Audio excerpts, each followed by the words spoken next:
Do you hear that? Me neither. But that's the sound of the Prius ready to go places.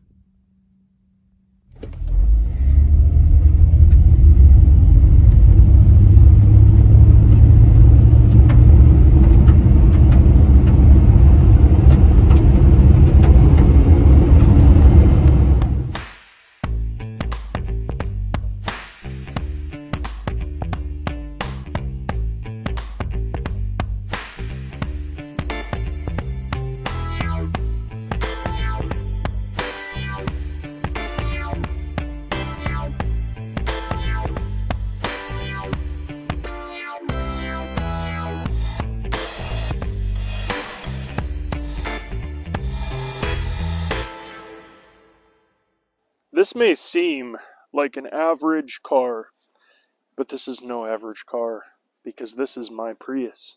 The 2001 Prius is the first generation of the Prius family.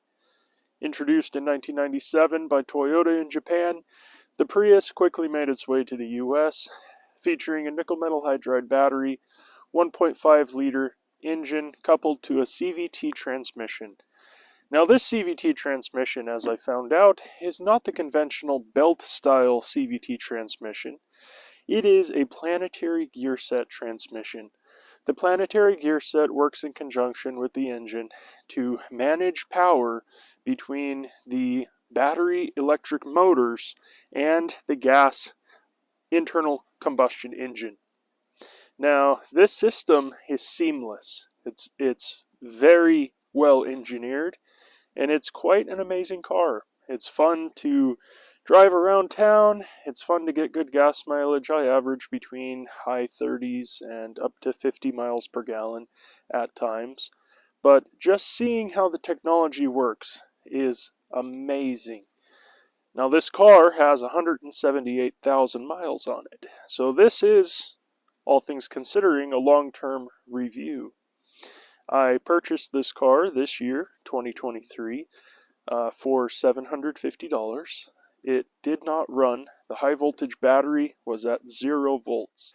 I disassembled the entire unit. I tested each cell, 38 cells in total, and I found that every single one was dead as a doornail, as they say.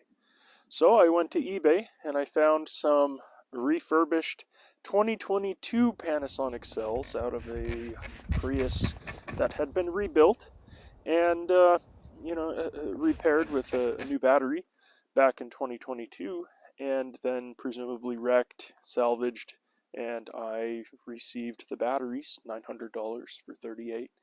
I installed them with all the existing computers and electronics in the battery housing itself. When I purchased this car, the owner told me that the previous shop who looked at it for the battery hybrid problem told her that the brake pads had worn down to 2 millimeters, therefore the computer wouldn't let it run. But what I actually found was that in the hybrid battery, there's a string of wires going from cell to cell, indicating cell voltage. Now, the code that I pulled once I got the system up and running with the 12-volt system, put a new battery in it, and all of that, once I got it running, the only code that popped up was for a voltage line snap.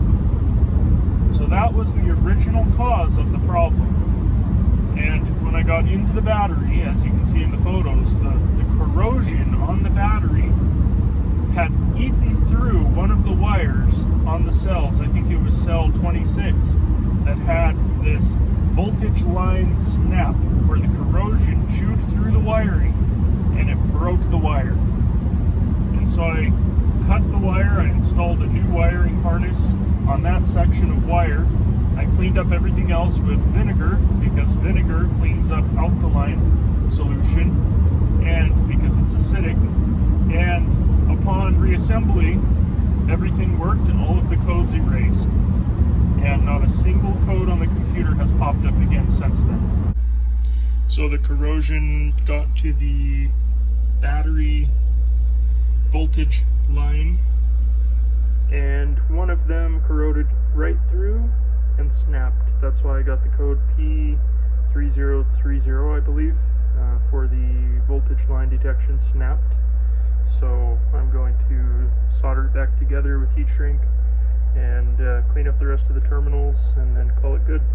Should be good for another 20 years. Since then, 1,500 miles, the car has worked flawlessly. The original owner was happy to sell it to me, and the original owner had this bag. This is a Prius messenger bag that was given out to all the original owners of the Prius back in 2001.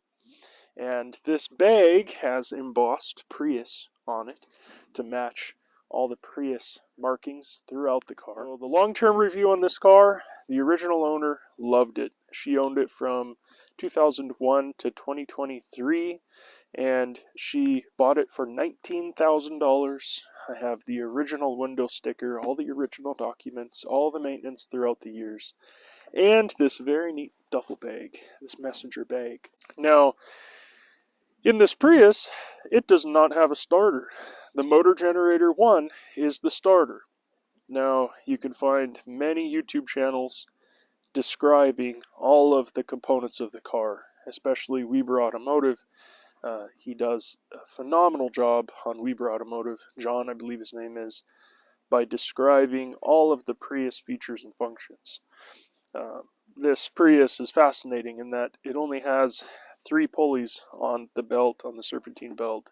It has the water pump, it has the crank pulley, the idler pulley, and then the air conditioner pulley. And as you can just hear, it just kicked on because the car's been on this whole time and it hasn't had to run because the battery is full. So the internal combustion engine runs being kicked on by the motor generator 1, MG1, and it runs when it needs to, it shuts off when it needs to. It has electric pumps for the coolant to run to the heater core for heat. It has an electric pump for cooling for the hybrid system so that it can keep it cool. That's all regulated by the computer system on board, and it's an excellent computer system. Toyota makes the best in the world, in my opinion, which is why I looked for a first-generation Prius that was broken down to fix. So this is a perfect opportunity to indicate and show the B on the display. So you throw this into B, and it engine brakes, you can see there. It both engine brakes and regenerative brakes when necessary.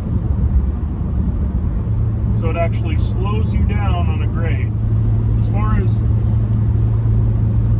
value per dollar, this car brought it. And the original owner told me that the reason why she bought this car was that it was the only car they could afford at the time.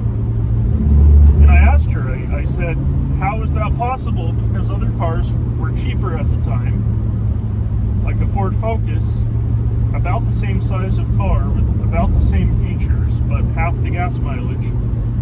A Ford Focus would retail for $7,000 to $10,000. So I asked her, why would you say that a $19,000 car back in 2001 was the only one you could afford? And she said that it was because of the long-term fuel usage. The first-generation Prius includes a large center console space underneath an armrest between the 2 seats. It also has a flip-down cup holder,